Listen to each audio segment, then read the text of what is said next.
Hello to everyone, কেমন আছেন আপনারা সকলে? আশা করছি ভালো আছেন, সুস্থ আছেন। আমি মধুমিতা, ওয়েলকাম আরও একবার আমার চ্যানেলে। আসলে আজকের হচ্ছে রবিবার, আর রবিবার মানেই হচ্ছে ঘর পরিষ্কার করা, যেটা আমি করছি। আসলে এতদিন ধরে যে ধানের কাজ হচ্ছিল, যার জন্য না রুমটা একদম অপরিষ্কার হয়েছিল, যার জন্য ভাবলাম আজকে একটু ক্লিন করি। তো এটা হচ্ছে আমার আলমারির থেকে আমি কিছু জিনিস বের করেছি। এটা হচ্ছে ডিনার সেট, আলমারির ওপরেতেই রাখা ছিল, ভাবলাম আপনাদের সঙ্গে শেয়ার করি। একটা ট্রে মতো রয়েছে, আর এগুলো প্লেট, সাইজে একটু ছোট বাট খুব সুন্দর। আর এগুলো হচ্ছে বোল সেট, তিনটে আছে বোল, কিন্তু দুটো দিয়েছে ঢাকনা, এইভাবে দুটো ঢাকনা, দুটোই দিয়েছে, কিন্তু তিনটে রয়েছে বোল সেট। তারপর রয়েছে এই যে ছোট ছোট অনেক বাটি, 6 পিস, এখানেও রয়েছে 6 পিস। আর রয়েছে দুটো এরকম বড় বড় চামচ। আর একটা যেন কি রয়েছে, এই যে ছোট ছোট প্লেট। তো এই হচ্ছে আলমারির কভার। তো এটাকেও ধুয়ে নেবো বলে ঠিক করলাম। তো সব কিছুই আমি ধুতে যাবো। এদিকে মায়েদের রুমেও চলে এসেছি। এখান থেকে জানেন, সপ্তাহের প্রত্যেকটা দিন না হোক, কিন্তু সপ্তাহের একদিন হলেও আমি কিন্তু ঘরের ঝুল বলতে পারেন, ঝাড়ি। তো ভালোভাবেই কিন্তু ঘরটাকে পরিষ্কার করি। আর ঘর মোছা, ঘর ঝাঁটানো তো ওটা রোজ দিনের কাজ, যেটা আমরা করেই থাকি। ভাবলাম আপনাদের সঙ্গে শেয়ারও করি।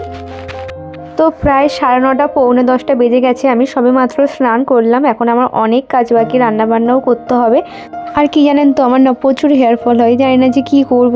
তো যাই হোক, আমি এখন রেডি হয়ে গেছি। এবার খুব তাড়াতাড়ি করে নেব পুজো, তারপরে খাবারও রেডি করতে হবে। তো এখনও টিফিন খাওয়াই হয়নি, যার জন্য দেখুন আমি চানাচুরটা এখন ডিবের মধ্যে ঢুকিয়ে দিচ্ছি। তো ভাবলাম একটু মশলা মুড়ি খাবো, শীতের সকাল, আর আমরা যদি মশলা মুড়ি না খাই তো কী খেলাম।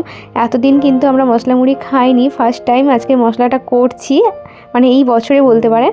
তো তারপরে চলে এলাম খাওয়ার পর বেডটাকে ঠিক করতে, কারণ কি জানেন তো, বেড পরিষ্কার না থাকলে রুমটা না কেমন যেন বড্ড অগোছালো লাগে। আর আমার না অগোছালো রুম একদম পছন্দ নয়, একদম পরিপাটি রুমই ভালো লাগে, যার জন্য আমি বেডশিটটা পেতে দিলাম। তখন তো সময় হয়নি, তো এখন সময় হয়েছে বলে আমি একটু করে নিয়েছি। তো তাড়াতাড়ি চলুন এখন রান্নাটা সেরে ফেলি, কারণ বড্ড বেলা হয়ে গেছে। তো এখন আমি রান্নাটাও চাপিয়ে দিয়েছি। আগের ব্লগে তো আপনাদের দেখিয়েছিলাম যে কড়াই শাক তুলতে এসেছিলাম, কিন্তু কড়াই শাকের যে তরকারি সেটাই তো দেখানো হয়নি। সেটা করছি আজকে, আলু বেগুন দিয়ে তার তরকারি করছি, তার সঙ্গে করেছি মোচার তরকারি। এটা হচ্ছে কলা মোচা, তো খেতে না খুব ভালো লাগে। তার সঙ্গে করেছি কুচো চিংড়ির তেল ঝাল, আর করেছি টমেটোর চাটনি। এই হচ্ছে আমাদের দুপুরের মেনু। তো খাওয়া দাওয়া হয়ে গেছে। ও আপনাদের তো বলতেই ভুলে গেছিলাম, এই যে দেখতে পাচ্ছেন ঘুড়ি আকাশে উড়ছে, এটাকে না আমরা কালকেরই কুড়িয়ে পেয়েছি, আমাদের মাঠেতে পড়েছিল। তো ভাবলাম এত সুন্দর ঘুড়ি রয়েছে যখন, লাটাইও রয়েছে, তো কেন না উড়াই। আর ও হচ্ছে ওইসব বিষয়ের মাস্টার। তো ও ঘুড়ি ওড়াচ্ছিল আর আমি দেখছিলাম শুধু। হ্যালো। তো যাই হোক, ঘুড়ি ওড়া না দেখতে আমার খুব ভালো লাগে। কেন জানেন? কারণ হচ্ছে ওরা আকাশে এত উঁচুতে ওড়ে, কিন্তু ওদের লাটাই থাকে আমাদের হাতে। আর এই যে হচ্ছে রবি, যেটা আমি আপনাদের আগেও দেখিয়েছিলাম, বাছুর হয়েছিল আমাদের। আর এই হচ্ছে ঘুড়ি, যে আকাশে আপন মনে উড়ছে। শুধুই তো আর ঘুড়ি ওড়ালে হবে না, আমার অনেক কাজ রয়েছে। এই দেখুন না, আলমারির কভারটাই এখনও লাগাইনি। তো ভাবলাম আগে আলমারির কভারটা পরিয়ে দিই, কেমন যেন বিচ্ছিরি দেখতে লাগছে, ফাঁকা ফাঁকা লাগছিল। তো এখন আমার অনেক কাজ রয়েছে, জানালার পর্দা লাগাতে হবে, যেখানকার জিনিস সেখানে রাখতে হবে, গুছিয়ে রাখতে হবে। তো অনেক কাজ রয়েছে। জানেন মজার বিষয় কি, কোনো প্ল্যান ছাড়া আজকে যাচ্ছি আমি মেলাতে। আমার না খুব ভালো লাগছে, কারণ আমাদের এখানে স্টার্ট হয়ে গেছে গঙ্গাসাগর মেলা। আসলে এটা না পৌষ সংক্রান্তির আগেই হয়। ওরা না সবাই সাগরে যায়, সেখানে গিয়ে স্নান করে। কপিলমুনি আশ্রম রয়েছে, আপনারা তো সবই জানেন হয়তো আমার থেকেও বেশি।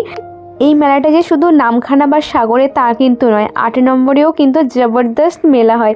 কিন্তু আমি 8 নম্বরে কখনোই যাইনি, সবসময় কিন্তু এই নামখানাতেই ছিলাম। আসলে ছোটোবেলা থেকেই জন্ম তো এখানে, তো এখানেই আমি সবসময় মেলা দেখতে ভালোবাসতাম। তো এখানে অনেক দোকান বসেছে, কিন্তু আমি অনেক দোকানের মধ্যে কিছু কিছু দোকান আপনাদের সঙ্গে শেয়ার করছি। এই যে দেখুন প্লেটগুলো মাত্র 40 টাকা করে বলছিল, সত্যি দেখে না ইচ্ছে করছিলো নিয়ে নিই। আর ইয়াররিংসগুলোর কিন্তু খুব কম দাম, মাত্র 60 টাকা করে। আমি কিন্তু কিছুই নিইনি, শুধু দেখে দেখেই চলে এসেছিলাম। তো যাই হোক, আসলে পছন্দ করে দেওয়ার মতো তো একজনকে দরকার ছিল, তো তখনও পর্যন্ত মৌ ছিল না। আর এইগুলো ছিল কিন্তু 70 টাকা করে। সত্যি বলতে না আমার এগুলো দেখে দারুণ লাগছিল। আর এখানকার যে কাকু বসেছিলেন উনি কিন্তু খুব ভালো ছিলেন, আমাকে না খুব ভালোভাবেই বলছিলেন যে এগুলো সবই 70 টাকা।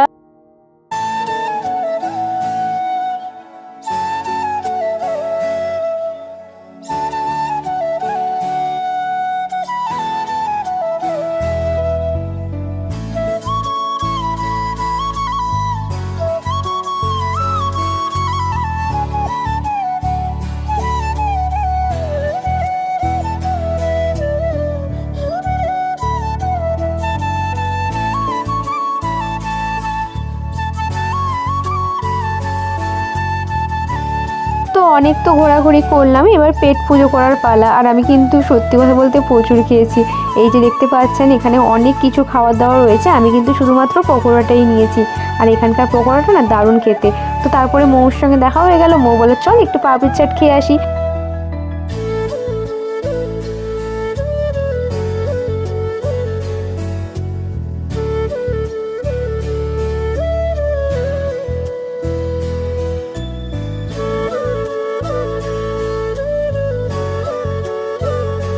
তো চলুন আপনাদের একবার মৌকে দেখিয়ে দিই। এই যে হচ্ছে মৌ, ও খেয়ে বলবে যে পাপড়ি চাটটা কেমন খেতে হয়েছে। ওর কিন্তু খুব ভালো লেগেছে খেতে, কিন্তু আমার তেমন একটা ভালো লাগেনি। আর এই দেখুন যাত্রীদের সঙ্গে দেখা হয়ে গেল। তো যাই হোক, আপনাদের একটু দেখিয়ে দিলাম যাত্রীদের। পরে যখন বিকেলবেলা যাব তখন আপনাদের অবশ্যই শেয়ার করবো। আর তারপরে আবার চলে আসলাম ফুচকার দোকানে। তো মেলায় আসবো, ফুচকা খাবো না তাই কি কখনো হয়? ফুচকা খাওয়ার পর চলে আসলাম এই কাপের দোকানে। কাপগুলো না এত সুন্দর, 20 টাকা করে পিস বলছিল। তো দেখেই আমরা দাঁড়িয়ে পড়েছিলাম। তারপরে মৌ বলে চল না স্প্রিং পটেটো খাই। আমি বললাম হ্যাঁ নতুনত্ব খাই চল, আমরা তো কখনো খাইনি। তো দাঁড়িয়ে দাঁড়িয়ে কেমনভাবে তৈরি হয়েছিল সেটাও দেখছিলাম, আর তার সঙ্গে সঙ্গে আমাদেরও রেডি করে দিয়েছিল। সত্যি কথা বলতে আমার কিন্তু বেশ ভালোই লেগেছিল খেতে। তারপর আমার বরমশাই বললো চলো মেলায় এসেছি, জিলিপি খাবো না তাই কি কখনো হয়? জিলিপির সঙ্গে যে কী খেলো আমি বলতে পারছি না। ও বললো নাকি প্রচুর মিষ্টি। আমিও একটু ট্রাই করে দেখলাম, সত্যি বলছি প্রচুর মিষ্টি খেতে। জানি না ওর নাম কি। তারপর বাড়ির জন্য কিছু তো নিতে হবে, যার জন্য চলে আসলাম চাউমিন দোকানে। মানে ও না অনেকটা রাত হয়ে গেছিলো, মানে 9:30 মতো বেজে গেছিলো। উনি বলছিলেন চাউমিন এগরোল সব শেষ, শুধুমাত্র মোমোই রয়েছে। তো ভাবলাম চলুন ঘরের জন্য মোমো নিয়েই যাই। তো প্রায় 9:45 বেজেই গেছে। আই হোপ আপনাদের ভিডিওটা একটু ভালো লেগেছে। যদি ভালো লাগে অবশ্যই লাইক, কমেন্ট, শেয়ার এবং সাবস্ক্রাইব করতে ভুলবেন না।